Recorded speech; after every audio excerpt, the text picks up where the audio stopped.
Now, so now that we have created the function that we display the index.html file, you should always remember to add it as a URL.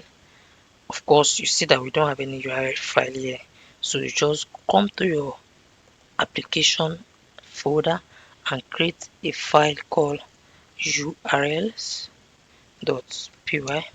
Now inside this url.py, you should then import views. So of course you remember that the function that we are using to display the views is we have it inside views.py. So let's now import. Okay, to import view we just say from this same folder, like we are staying inside this folder, inside the same directory, that is the meaning of dot, import views. Import views. So in this view we are not going to be having our url patterns, which will be an array of the paths that we want to add to our url.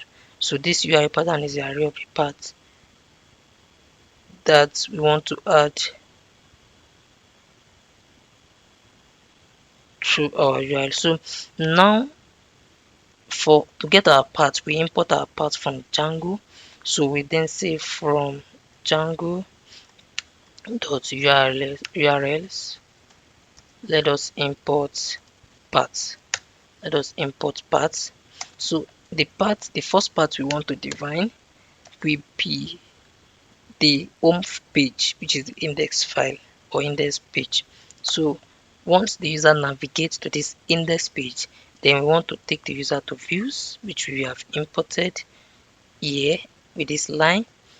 So we then take the user to views, and we go the index page. Don't forget that inside view we have the function called index, and that is what we have here. So inside views we have a function called index. Of course, for easy navigation or for you to navigate to your page easily, you can just give your it's a standard practice or standard convention for you to always give your url or path a name, so that it will be easy for you to navigate from that url to that particular, from a particular url to this particular one that we are working on. So give it a name. Let's just call it, for now, let us call it index. Let us call it index for easy navigation to this particular page. So now that we have this, let's just remember to save it. Of course, you will now come to the parent project. Of course, you see that inside this parent project you have urls. So this is the only URL that is being recognized by the application or by the project. So any URL that you are creating under any application, we should register it inside this parent urls file.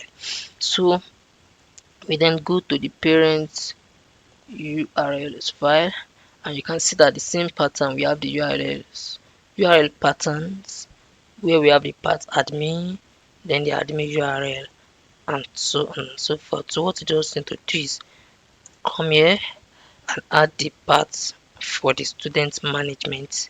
So the path for the student management, let's just see when the user, you can see that this one is path admin, but like let's just say the student management is the default application and not just the admin dashboard or admin interface. So let's just make it to be the default. Of course, if you have several applications, it's nice to say okay, students. That means anytime the user navigate to the URL students, then it will take them to the student management application of the coding school project. So, but for now, let's just make students our default application by just setting the URL to something, to just default here. So that means if our website is codingschool.com, so anytime the user navigate to codingschool.com, it will just bring them to the student management application. So now that we have this, so let's just come to Django URLs and let us come and include. So you call the include functionality. That is what you use to include. That is what you use to include your application. So the application we want to include, don't forget, is called student management, and under student management we have the URL file.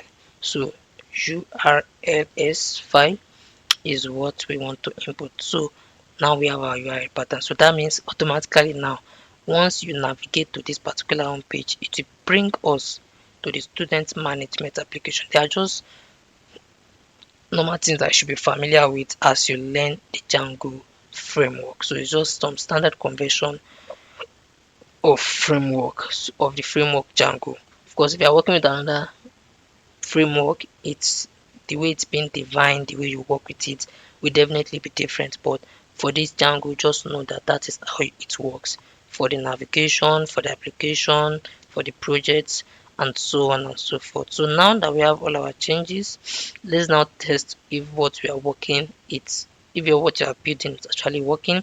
Now don't forget that if you are building anything, you should always test on the go, because if you pile up the application and you now start testing, it might be difficult for you to get the point where the error is coming from. So it's always advisable to test your application on the go. So now don't forget we have started the virtual environment, py manage.py, and you then go the way of run server, then your application will start. Then all you just need to do is just hold your control key and click on this URL.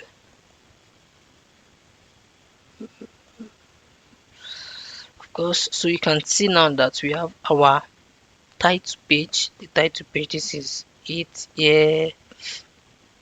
It's here inside the base. Of course, you come to your template and you see that the title is all 20 students. You can see that in here you have your all 20 students, and when you look at the content, you see this is the content, and if you come to your application, you see that this is the content. So that means we are definitely our application is working fine. So now let's continue building our application. So to that point, we are definitely sure that our application is working fine. Don't forget the goal is to fetch data from the database and display it to the user. Now to display it to the user, all you just need to do is come to the content page. Of course, you come back to the views. Now this is where you will now get the data from the database. Now don't forget now that we need to work with our model. Our model is the data. So we then come to the views, and in view here you should definitely import your model. So from the current directory inside models, you see my view.py is inside student management directory of folder. Now I am now looking for models file, and inside that model file I have a model I want to import, and that is the model that we define, which is the student model. So I will then come student model. So student model, now that we have imported our student model, don't forget that when we're working with the Python shell, we query the the object in the database by saying objects.all, and that's the same thing we're going to be doing here. So all you just need to do is just say student is equals to the student model, and we then go the way of objects the same way we did it in our Python shell is what we are going to be doing here. Now we have all our students here as an array of objects. All you just need to do is now that you should now pass that to your template. How do you pass it to your template? Just put a comma here and open a curly braces, and then have a key, and you can then call it student. But take note of this key, because that is what you are going to be using in the front end of the application. So if you call it student all, that's the same thing you should use. If you call it student all one, that is the same thing you should go and use inside this template, static template. So you should pay attention to the name now, because sometimes you just give it a name and you come here, you give it another name, and you're like, my code is not working, my code is throwing me error, it's not displaying anything, I did everything correct, but you don't remember that it should be exactly the same thing you call it here. That is what you should come and use here. So now let's, for simplicity's sake, let's just call it student. Let's just call it student, and we have our value to be student. We have our value to be student. Now that we have passed the student to the templates, we then come to our templates.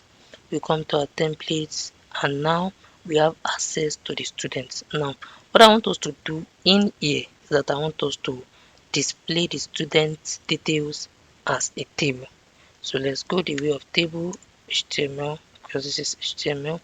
I believe you are very familiar with this. So let's just go the table row,